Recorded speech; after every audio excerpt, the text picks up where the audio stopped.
চিকিৎসা চললে হবে। আমি তো উপার্জনশীল ব্যক্তি, একমাত্র ব্যক্তি। আমার আয় ইনকাম 4 মাস ধরে বন্ধ, কিছুই নাই। তাহলে আমি চিকিৎসা দিলেন, খাদ্য কে দেবে আমাকে? ভূমি প্রতিমন্ত্রী 365 বাড়ি লন্ডনে, আর আমরা গুলি খেয়ে ভাত পাচ্ছি না। এখানে অনেক প্রতিনিধি আসে, অনেক উপদেষ্টারা আসে, কেন জানি মনে হচ্ছে ওনারা আমাদেরকে শুধু এখানে এসে আশ্বাসটাই দিয়ে যায়, আমাদের কাজের ক্ষেত্রে অতটুকু কাজ আমাদের জন্য করে না। আমি একজন ইনকাম ট্যাক্স হোল্ডার, এই বছরের ইনকাম ট্যাক্স রাষ্ট্রীয় কোষাগারে আমি জমা দিয়ে আসছি, কিন্তু রাষ্ট্রের কাছ থেকে আমরা যে জিনিসগুলো পাচ্ছি, যারা আমাদের রক্তের ওপর, এই পাও তো গুলি মারতে, এই পাও তো গুলি হাতে, কিন্তু তারা 1 লাখ টাকা দিতে, অথচ আমার খাদ্যের টাকাই তো হয়নি। আমি রাষ্ট্রকে হচ্ছে জেনে যান বিসর্জন দিলাম, অথচ আমার খাবার টাকাই জুটল না। 4 মাস ধরে 18 জুলাই মানে ফার্স্ট লকডাউন। তো চিকিৎসা চললে হবে। আমি তো উপার্জনশীল ব্যক্তি, একমাত্র ব্যক্তি। আমার আয় ইনকাম 4 মাস ধরে বন্ধ, কিছুই নাই। তাহলে আমি চিকিৎসা দিলেন, খাদ্য কে দেবে আমাকে? ভূমি প্রতিমন্ত্রী 365 বাড়ি লন্ডনে, আর আমরা গুলি খেয়ে ভাত পাচ্ছি না। যখন গুলি খেয়েছি তখন 19 জুলাই স্বৈরাচার ক্ষমতায়, তখন আসলে এই দেশে ঠিকমতো যারা আহত হয়েছে তারা ঠিকমতো ট্রিটমেন্ট নিতে পারে নাই। আমিও ভালো মতো ট্রিটমেন্ট নিতে পারিনি, আমাকে হসপিটালেও তখন ভর্তি করানো হয়নি।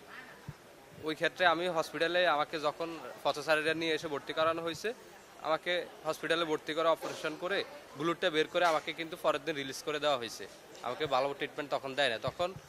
তখন এটা মেনে নিতে হবে, আসলে তখন স্বৈরাচার ক্ষমতায়, তখন আমরা ভালো ট্রিটমেন্ট আশা করতে পারি না, কারণ আমরা তো তখন ওই সরকারের আমলে তো আমরা রেজেকার। এখানে অনেক প্রতিনিধি আসে, অনেক উপদেষ্টারা আসে, কেন জানি মনে হচ্ছে ওনারা আমাদেরকে শুধু এখানে এসে আশ্বাসটাই দিয়ে যায়, আমাদের কাজের ক্ষেত্রে অতটুকু কাজ আমাদের জন্য করে না।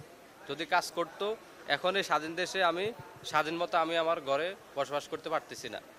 সেটার কারণ হচ্ছে আমাকে যখন ট্রিটমেন্ট নেওয়া লাগছে, আমাকে এনজিও থেকে লোন করে ট্রিটমেন্ট নেওয়া লাগছে। আসলে সরকার পারে, অনেক কিছু করতে পারে। আমাদেরকে যদি সরকারিভাবে যদি একটা ঘোষণা দিয়ে দেয়, আসলে যারা এই সমস্যাগুলো এনজিও লোন নিয়ে আসে, তাদের আপাতত আমাদের দাবি থাকবে যেন মাফ করে। যদি মাফ নাও করতে পারে, আপাতত আমরা কর্মজীবনে যাওয়া আগ পর্যন্ত যেহেতু কিস্তি অথবা লোনটা আমাদের স্থগিত করে রাখে, আমরা আমাদের স্বাভাবিক জীবনে যেতে পারলে আমরা আমাদের আগের এই লোন বলেন, কিস্তি বলেন, এগুলো আমরা পরিশোধ করতে পারবো। আর আর্থিক সহযোগিতা যেটা, ওইটা এখন পর্যন্ত আমি এখন প্রায় আহত হওয়ার 3 মাস 3.5 মাস প্লাস হয়েছে, কিন্তু এখন পর্যন্ত আমি কোনো আর্থিক সহযোগিতা পাইনি। আশ্বাস তো সবাই দেয় আর কি, যে আসে সেই দেয় যে পুনর্বাসন হবে, সবার সুচিকিৎসা হবে। আমরা চিকিৎসা বর্তমানে পাইতেছি, চিকিৎসা নিয়ে আমরা সন্তুষ্ট। তারপরে বাংলাদেশের প্রেক্ষাপটে যেরকম চিকিৎসা পাওয়া দরকার সেইভাবেই আমরা পাইতেছি। আর পুনর্বাসনের বিষয়টা এখন পর্যন্ত আমরা ওইভাবে ক্লিয়ার হইতে পারি নাই যে কি করবে বা কি করবে না। যাই হোক, আমরা আশাবাদী যে ভবিষ্যতে যে আমাদের ভালো কিছু করবে আর কি। আমাদেরকে আপনারা ভুলে যাবেন না। আর সত্য কথা বলতে, আপনাদের কাছে আমাদের অনেক প্রত্যাশা, সেই প্রত্যাশার জায়গাটা নিয়ে আপনারা কাজ করবেন, এবং কি এরকম একটা নির্বাচন আপনি দিবেন, সেই নির্বাচনটা যেন সারা বিশ্ববাসী সারা জীবন মনে রাখে, যে না, ছাত্র জনতার গণঅভ্যুত্থানে যেই নির্বাচনটা বাংলাদেশে হয়েছে, সেই নির্বাচনটা অনেক সুষ্ঠু এবং কি অনেক সুন্দর হয়েছে। সেই প্রত্যাশা আমরা আপনার কাছে ব্যক্ত করছি।